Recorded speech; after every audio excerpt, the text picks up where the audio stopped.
मैं डॉक्टर विवेक आप सबके समक्ष एक अहम मुद्दा रखने जा रहा हूँ, जो प्रत्यक्ष और अप्रत्यक्ष रूप से हमारी रोज़मर्रा की ज़िंदगी से जुड़ा हुआ है, और वह है हमारे भोजन में मिलने वाला रसायन।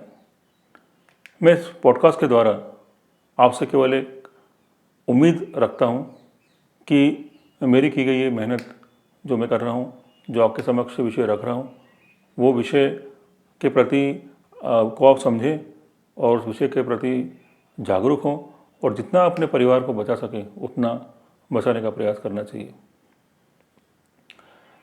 खेतों में जो अंधाधुंध रसायन डाला जा रहा है वह अपनी मेहनत की कमाई से अपने परिवार का भरण पोषण करने के लिए मार्केट से हम जाकर सब्जियां खरीद कर लाते हैं, जिसमें जहर मिला होता है जो हमें बीमार करने के लिए काफ़ी है। ज़रा सोचिए कि जिस जहर की एक बूंद हमें मौत की घाट उतार सकती है, ऐसे हज़ारों हजार प्रकार के रसायन हम खेतों में डाल रहे हैं। और जहाँ तक प्रकृति का नियम है, प्रकृति के नियमानुसार आप प्रकृति में जो भी चीज़ डालेंगे उसे प्रकृति कई गुना करके हमें रिटर्न करेगी। यदि खेत में हम रसायन डालेंगे तो रसायन दुगने चौगने रूप में हमें वापस मिलेंगे, और खेत में अगर हम जैविक पदार्थों का उपयोग करेंगे तो जैविक पदार्थ हमें उस रूप में कई गुना होकर वापस मिलेंगे। आज हम देखेंगे कि कौन कौन सी वो फल हैं जिनको हम प्रतिदिन खाते हैं और उनमें भर भर के रसायन डाला जाता है।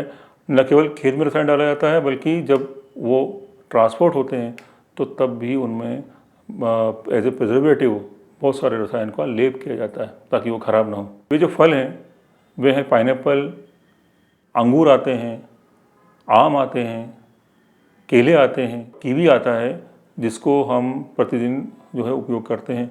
और अगर हम सब्जियों की बात करें जो हम डेली यूज़ करते हैं तो उनकी सूची में जो आता है वो भिंडी आती है, जिसमें मल्टीपल प्रकार के रसायन डाले जाते हैं। पत्ता गोभी आती है, बैंगन आते हैं, फूल गोभी आती है, आलू है, टमाटर है, हरी मिर्च है, करेला है, खीरा है, और ये सब में बहुत सारे रसायन मल्टीपल डाले जाते हैं। एक रसायन डाले जाते हैं या एक रसायनों से अधिक रसायन भी उसमें कई बार किसानों द्वारा छिड़के जाते हैं जब कीड़ा नहीं मरता तब। तो पौधों पर जब रसायन डाले जाते हैं, स्प्रे किए जाते हैं, तो दोस्तों केवल 1 या 2% ही वो सब्जी या फल पर गिरता है। बाकी सारा का सारा 98% जो होता है वो ज़मीन में चला जाता है, और जब ये भूमि में पहुंचता है तो प्रकृति फिर अपने नियम के अनुसार इसको आगे बढ़ाने का काम करती है, आगे धकेलने का काम करती है।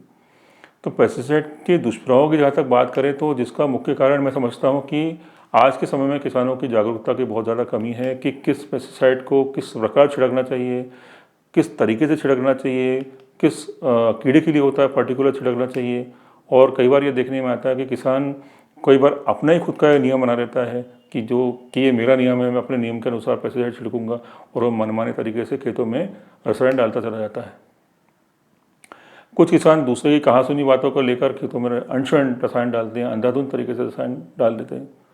तो अगर हम भारत की तुलना विदेशों से करें तो हम ये देखेंगे कि पेस्टिसाइड की अत्यंत नियंत्रित मात्रा वहाँ छिड़की जाती है, जिसके कारण विकसित देशों के मुकाबले भारत में पेस्टिसाइड से प्रभावित होने वाले मामले ज़्यादा आते हैं। अब अगर हम इतिहास देखेंगे केमिकल का कि केमिकल की शुरुआत कब हुई, तो ये देखने में आता है कि भारत में 1948 में पहली बार केमिकल पेस्टिसाइड का प्रयोग शुरू हुआ। भारत में 1952 में पहली बार केमिकल पेस्टिसाइड का उत्पादन कोलकाता में शुरू हुआ। तो यूँ देखा जाए तो पेस्टिसाइड का जो इतिहास है वो इतिहास 4500 वर्ष पुराना है। अब ये मान के चले कि 4500 वर्ष पहले जब पेस्टिसाइड नहीं आए थे उस समय खेतों में पेस्टिसाइड छिड़के जाते थे कि नहीं, तो इसका उत्तर है कि उस समय भी खेतों में पेस्टिसाइड छिड़के जाते थे, लेकिन प्रकृति के अनुरूप वो कार्बनिक भी थे और अकार्बनिक भी थे, और वो जैविक भी थे, वो अजैविक भी थे। तो इस प्रकार के रसायन जो थे उसमें सल्फर है, आर्सेनिक है, निकोटीन सल्फेट है, कुछ विशेष प्रकार के पौधे होते थे जहरीले जिनका रस निकाल कर खेतों में छिड़का जाता था। तो इसलिए देखे अगर हम ये बात सोचें अगर हम, तो हमें ये महसूस होता है कि प्रकृति हर क्षण हर पल अपने आप को बदलने का सामर्थ्य रखती है। प्रकृति ने आपको पैदा किया है, प्रकृति आपका संरक्षण करती है, और प्रकृति आपसे ऊपर है। समझ रहे हैं मेरी बात को? तो प्रकृति आपसे ऊपर है और प्रकृति आपके रग रग से वाकिफ़ है। उन्होंने चूँकि आप उसी का प्रोडक्ट हो तो प्रकृति आपको अच्छी तरह से जानती है। और हो क्या रहा है कि प्रकृति जिसको हम माँ कहेंगे या जिसको हम सर्वे सर्वा कहेंगे, प्रकृति आज मनुष्य अपने काबू में लेने की कोशिश कर रहा है। और किसके सहारे? जो उसका छोटा सा सीमित विज्ञान है उसके सहारे वो उस प्रकृति को कंट्रोल करने की कोशिश कर रहा है। और ये देखेंगे कि जितना प्रकृति को हम अपने काबू में करने की कोशिश करेंगे, अपने अधिकार में लेने की कोशिश करेंगे, उतना प्रकृति हमारे लिए नुकसानदायक साबित होगी। तो आप सोचिए कि किसान जो करता है वो क्या करता है। किसान की अगर हम बात करें तो किसान कहता है मैं खेती करता हूँ, मैं फसल बोता हूँ। नहीं, खेती करता है वो बात सही है, मेहनत करता है वो, लेकिन वो बीज बोता है, उसमें पानी देता है, उसमें खाद देता है। और ये करने के बाद में फिर प्रकृति का काम शुरू होता है कि जो बीज है वो कैसे उगता है। ये जो फार्मूला है ये प्रकृति के पास हमेशा सुरक्षित रहता है, वो किसान नहीं करता। दूसरी बात, फिर दूसरा रोल आता है कि किसान जिस वातावरण में बोता है वातावरण देने का काम कौन करता है? वो प्रकृति करती है। तो जिस वातावरण में वो होता है वातावरण ये तय करता है कि उसको कब बड़ा होना है, उसमें कब फूल लगने चाहिए, उसमें किस समय फल आने चाहिए, वो फल किस समय वयस्क होने चाहिए, उसको कब मतलब उसको कब काटना है, कब वो में पक जाएंगे। ये सब ताना बाना पूरा जो एक रिदम है, रिदम प्रकृति ने अपने पास सुरक्षित रखी, ये मनुष्य के पास नहीं है। तो मनुष्य जो कर रहा है वो क्या कर रहा है? आज से ठीक उल्टा कर रहा है। मनुष्य का स्वभाव जो होता है उससे ठीक वो उल्टा कर रहा है कि वो प्रकृति को नुकसान करने का काम कर रहा है, हर्ट करने का काम कर रहा है ये कीटनाशक डालकर। भारत के अंदर प्रतिवर्ष कीटनाशक की विषाक्तता के कारण 25,000 मौतें होती किसानों की, और कुछ विश्लेषकों का अगर माने तो ये संख्या 70,000 भी हो सकती है। दोस्तों, आज के समय में हर कोई व्यक्ति एक वर्ड को लेकर चल रहा है और वो वर्ड के प्रति बहुत जागरूक है। इसका नाम है डिटॉक्स। तो डिटॉक्स यानी क्या है कि बॉडी के अंदर जो भी हम रोज़ खाना खाते हैं या जो भी हम अंदर जो भी हम बॉडी के अंदर डाल रहे हैं, चाहे वो हवा के रूप में हो चाहे भोजन के रूप में हो, ये एक प्रकार के उसमें कुछ रेसिड्यू पदार्थ भी बॉडी के अंदर बन रहे हैं और कुछ टॉक्सिक मटेरियल भी बॉडी के अंदर जा रहा है। तो हमारी बॉडी अगर डिटॉक्स नहीं होगी, यानी बॉडी की सर्विसिंग नहीं होगी, तो डिटॉक्स न होने के कारण हमारा शरीर बीमार होगा, जल्दी ख़त्म हो जाएगा, उसकी उम्र कम होगी या फिर प्रॉपरली काम नहीं करेगा। तो अगर डिटॉक्स का अगर सही अर्थ मेरे नज़र में आप देखो सोचो तो मैं ये बता सकता हूँ आपको कि डिटॉक्स का सही अर्थ क्या है कि हम जो भी सब्जियां खाते हैं, जो भी फल खाते हैं, वो अगर जैविक तरीके से उगाए गए हों, उसमें अगर कीटनाशक नहीं डाला गया हो, शुरू से अंत तक नहीं डाला गया हो, तो वो केवल सब्जियां जो होती हैं वही केवल हमारे शरीर को डिटॉक्स करने के लिए काफ़ी है।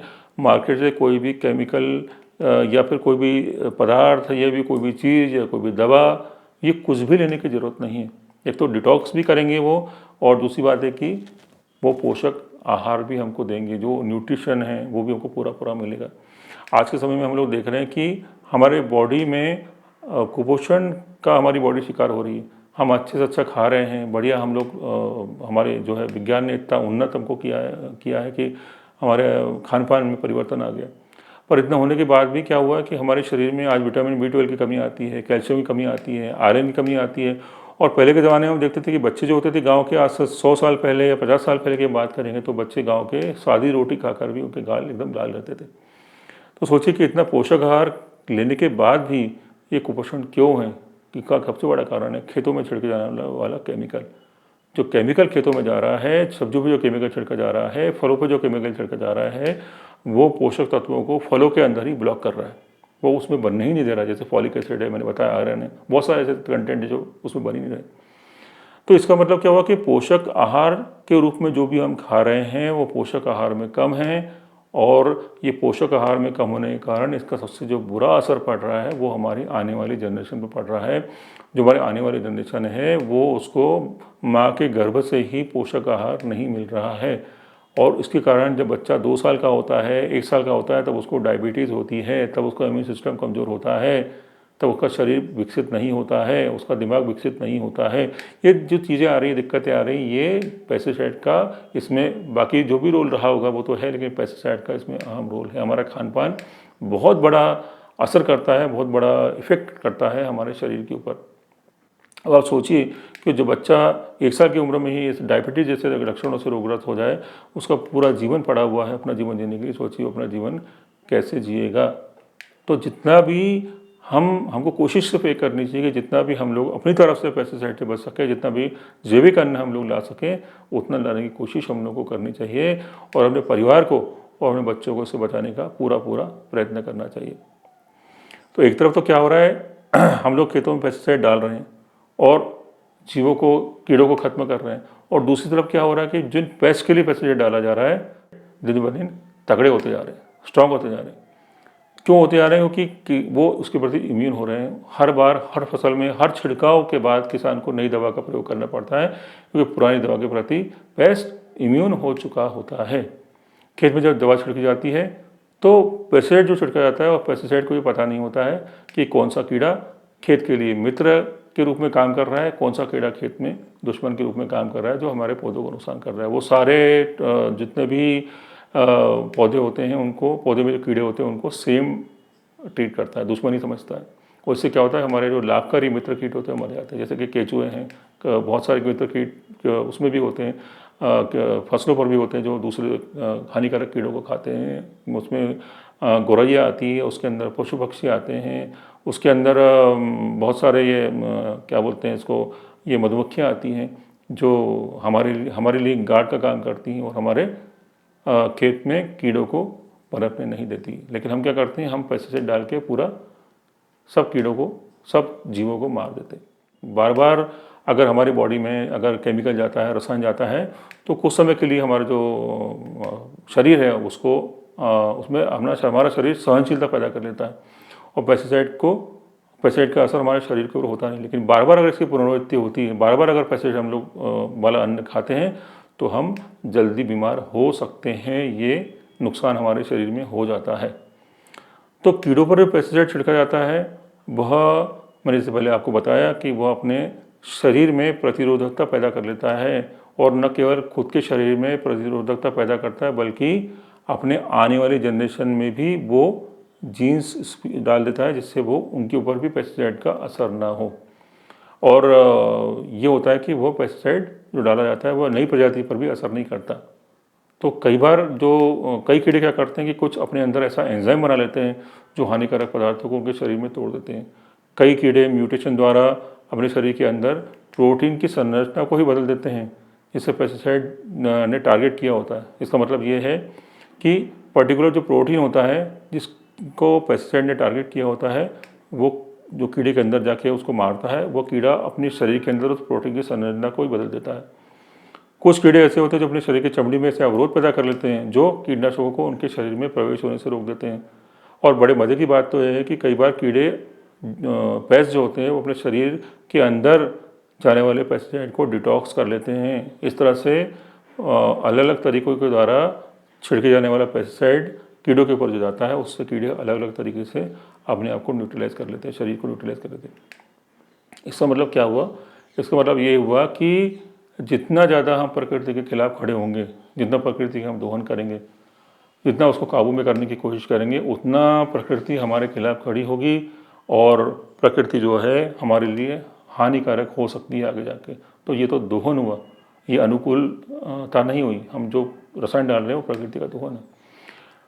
दोस्तों, कीटनाशक शब्द का जब उच्चारण आता है तो उसमें आखिरी में आता है साइड, जैसे कि पेस्टिसाइड, जैसे कि हर्बिसाइड, जैसे कि बैक्टीरियोसाइड, जैसे कि फंजीसाइड, जैसे कि लार्वासाइड। इन सब में साइड एक शब्द एक आखिरी में उच्चारण आता है। इसका मतलब होता है सुसाइड। मैं मानता हूँ इस तरह से, क्योंकि सीधे सीधे हम खेत में पेस्टिसाइड डालकर अपने आप को मौत की तरफ लेके जा रहे हैं। ये एक प्रकार का हमारा सुसाइड करना ही हुआ है कि नहीं? तो रासायनिक संरचना के हिसाब से अगर हम देखें तो पेस्टिसाइड जो खेतों में छिड़का जाता है वो पेस्टिसाइड अलग अलग तरीके से काम करता है कीड़ों के ऊपर। सोचिए आप, जैसे कि ऑर्गेनोफॉस्फेट है या कार्बोमेट है, यह कीड़ों की तंत्रिका तंत्र पर प्रभाव डालता है, जिससे कीड़ों में अत्यधिक उत्तेजना पैदा होती है और उनको लकवा मार जाता है और अंत में उनकी मृत्यु हो जाती है। कुछ कीड़ों पर यह कीड़ों के हार्मोन तंत्र को प्रभावित करता है। कुछ कीटनाशक जो होते हैं वो कीड़ों को परिपक्व नहीं होने देते, मैच्योर ही नहीं होने देते। कुछ कीटनाशक कीड़ों की झिल्ली पर काम करते हैं, जिससे उनकी झिल्ली फट जाती है और वो मर जाते हैं। कुछ पेस्टिसाइड कीड़ों के ऊर्जा उत्पादन को प्रभावित करते हैं, तो कुछ कीड़ों के पाचन तंत्र को प्रभावित करते हैं। आप सोचिए कि इतना ज़्यादा, जिसमें सिस्टम जो कीड़ों का है वो सिस्टम हमारा है, हमारा भी पाचन तंत्र है, हमारा भी नर्वस सिस्टम है। तो ये जब हम छिड़का हुआ पेस्टिसाइड, क्योंकि होता क्या है कि पेस्टिसाइड छिड़कने का नियम होता है कि पेस्टिसाइड छिड़कने के बाद कम से कम 15 दिन तक उस खेत में जाना नहीं और लंबे समय तक सब्जी को मार्केट में लाना नहीं। लेकिन आजकल होता क्या है कि एक दिन पहले केमिकल डाली हुई सब्जी को लाकर हम लोग सीधे उसकी सब्जी बना लेते हैं। तो जो पेस्टिसाइड हमारे बॉडी के अंदर जाता है वो कितना बुरा व्यवहार हमारे अंदर करता होगा। जब पेस्टिसाइड उनके साथ इतना बुरा व्यवहार करता है तो बॉडी में हमारे जाके हमारे शरीर में क्या क्या व्याधियाँ पैदा करता होगा, क्या क्या नुकसान करता होगा, हमें पता ही नहीं। जब नुकसान हो जाता है तब मालूम चलता है कि ये हो गया, लेकिन डॉक्टर कोई बताता नहीं कि नुकसान किस कारण हुआ। तो प्रतिवर्ष जो खेतों में भर भर कर रसायन डाला जाता है प्रकृति पर विपरीत प्रभाव डालता है। और मैंने आपको शुरू में बताया कि एक जगह डाला हुआ पेस्टिसाइड, 2 एकड़ में डाला हुआ पेस्टिसाइड, 4 एकड़ में डाला हुआ पेस्टिसाइड, 100 एकड़ में डाला हुआ पेस्टिसाइड कभी भी उस खेत तक सीमित नहीं रहता, बल्कि हज़ारों किलोमीटर की दूरी तय करके आगे आने वाली तालाबों, नदियों, भूमिगत जल को गंदा करता चला जाता है और उसको उपयोग करने वाले कीड़ों को और जानवरों को भी बीमार करता चला जाता है, मारता चला जाता है। सोचिए कि एक जगह पेस्टिसाइड डालने का नुकसान कितने बड़े एरिया में होता है। तो जो किसान स्वयं जो पेस्टिसाइड डालता है खेतों में, उसको क्या होता है, उसको भी नुकसान होता है। हर बार हम देखते हैं कि कई बार किसान जो है वो बीमार हो जाते हैं, कई बार किसान जो है वो मर भी जाते हैं, उनको डेथ हो जाती है उनकी। तो इनका सबसे जो केमिकल का बुरा असर होता है किसान के फेफड़े और लीवर पर होता है, ये सबसे ज़्यादा इफेक्टेड होते हैं। इसके बाद में जो कॉमन सिम्टम आते हैं वो आते हैं, किसी को सर दर्द होता है, किसी को पेचिश होती है, किसी को पेट दर्द होता है, किसी की त्वचा पर लाल दाने आते हैं, किसी को स्किन डिजीज हो जाती है, किसी को चक्कर आते हैं, उल्टी आती है। और कई बार ऐसा भी होता है कि उसको तुरंत हॉस्पिटल में, खेत से हॉस्पिटल में जाके एडमिट करना पड़ता है, इतना ज़्यादा वो बीमार पड़ जाता है। और ये जो पेस्टिसाइड है, हमने पहले एक रिसर्च आई थी, सुना होगा आपने, कि माँ के दूध में DDT की मात्रा 1.27 मिलीग्राम पाई गई थी। तो कितने कमाल की बात है ना कि खेतों में छिड़के जाने वाला पेस्टिसाइड अब माँ के दूध में आ गया घूमते घूमते। ये रिसर्च पुरानी है और आज की अगर हम माँ के दूध की अगर एनालिसिस करेंगे तो उसमें पता नहीं कितने सारे प्रकार के पेस्टिसाइड हमें मिलेंगे।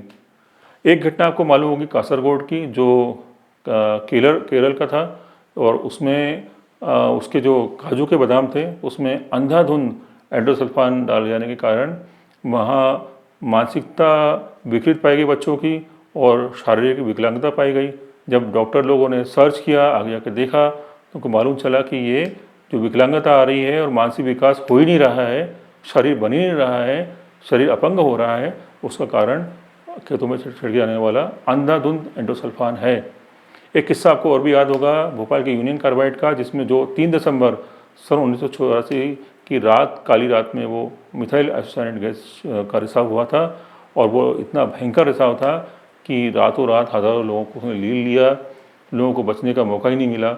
और वो कंपनी जो थी यूनियन कार्बाइड भोपाल में, वो पेस्टिसाइड बनाने का काम करती थी और उस रात में लोग वैसे ही, निर्दोष लोग वैसे ही मरे जैसे कि हम खेत में भर भर कर रसायन डालते हैं और कीड़ों को मार डालते हैं। कीड़ों मकोड़ों की तरह आदमी मरे उस दिन, और उस गैस का इफेक्ट आज तक लोगों में बाकी है।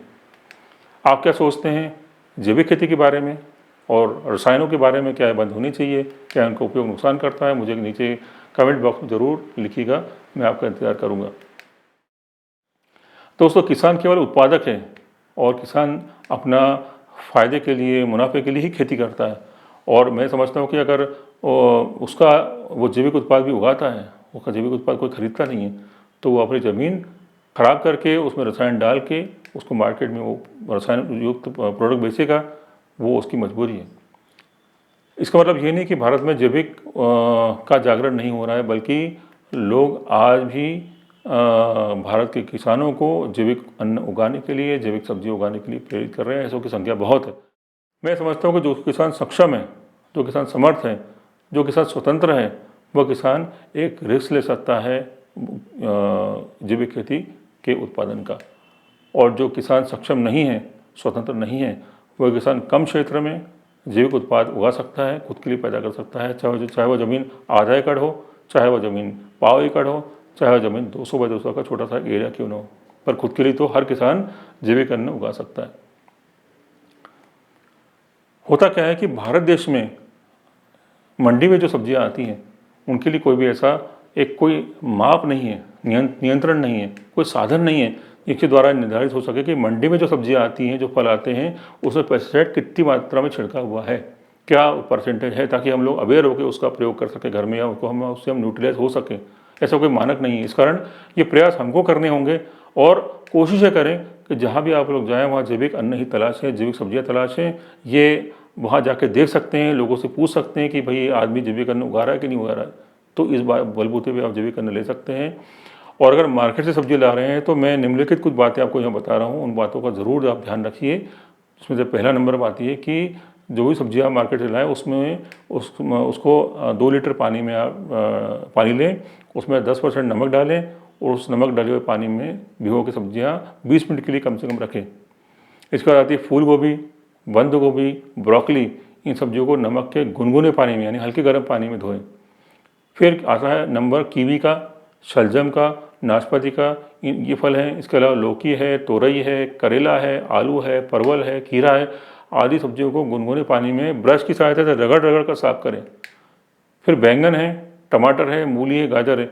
इन सब्जियों को हमेशा खट्टे पानी में धोएं, खटाई में धोएं, जैसे कि सिरका होता है, नींबू का पानी होता है, खटाई में धोएं। एक तरीका मैं और आपको बता सकता हूँ, वो तरीका है कि हम कुछ एंटीबायोटिक के रूप में हल्दी हमारे घर में मौजूद होती है, सब्जियों को लाकर आप हल्दी के पानी में भी भिगोएं, नमक भी डालें और हल्दी भी डालें। फिर ये जो स्ट्रॉबेरी होती है, टमाटर होते हैं, आलू होती है, लाल मिर्च है, चेरी है, अंगूर है, अजवाइन की पत्तियाँ हैं, इनको घरेलू एंटीबायोटिक से धोएं, क्योंकि नॉर्मल एंटीबायोटिक, नॉर्मल नमक से इनका केमिकल छिड़का हुआ जाता नहीं है। तो इनको घरेलू एंटीबायोटिक धोएं। जैसे मैंने आपको शुरू में बताया कि हल्दी है और भी एंटीबायोटिक अपने घर में खाने योग्य है, वो अवेलेबल है, उनसे आप इनको भिगो कर कुछ समय के लिए न्यूट्रलाइज कर सकते हैं। तो दोस्तों, अंत में मैं ये कहना चाहूँगा कि जैविक खेती एक संकल्प है, और न केवल किसान बल्कि जो यूज़ कर रहा है जैविक खेती और अन्न को, यानी उपभोक्ता, उसका भी कर्तव्य है कि वो जैविक खेती के लिए, जैविक खेती उगाने के लिए, जैविक खेती का उपयोग करने के लिए स्वयं को प्रेरित करे। और आज समय आ गया है कि उगाने वाला और खाने वाला दोनों को सजग होने की ज़रूरत है।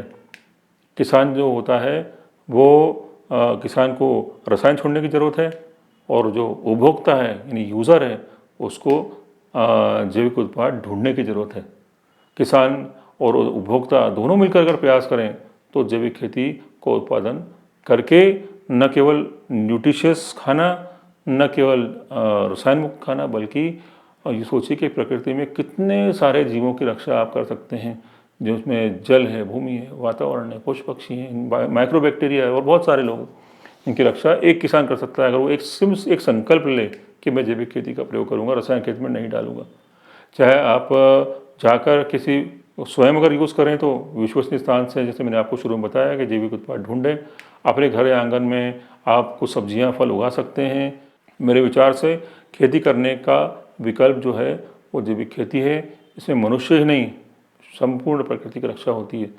तो हमारी भूमिका क्या है इस प्रकृति पर? संरक्षक की है, न कि विध्वंसक की।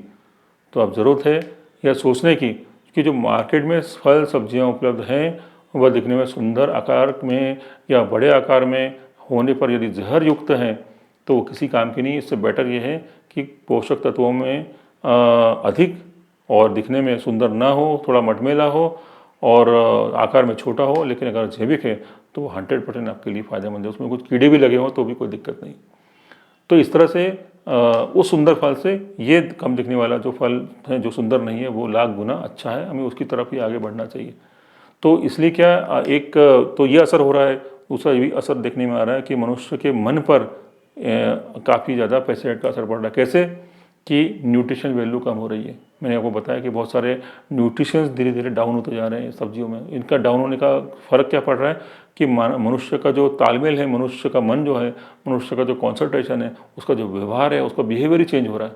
तो जो आप देख रहे हैं आजकल कि मनुष्य डिप्रेशन में आ रहा है या बिहेवियर चेंज हो रहा है, इसमें मुख्य रोल B12 का और विटामिन डी का है। अगर विटामिन डी की कमी कम हो जाती है, विटामिन डी की कमी ज़्यादा आती है तो इसमें और मनुष्य डिप्रेशन में जा सकता है। विटामिन B12 की बहुत ज़्यादा कमी आ गई तो वो डिप्रेशन में जा सकता है, इवन सुसाइड भी कर सकता है। ऐसे बहुत सारे और भी कॉम्प्लेक्स हैं और बहुत सारे ऐसे भी और भी न्यूट्रिशन है।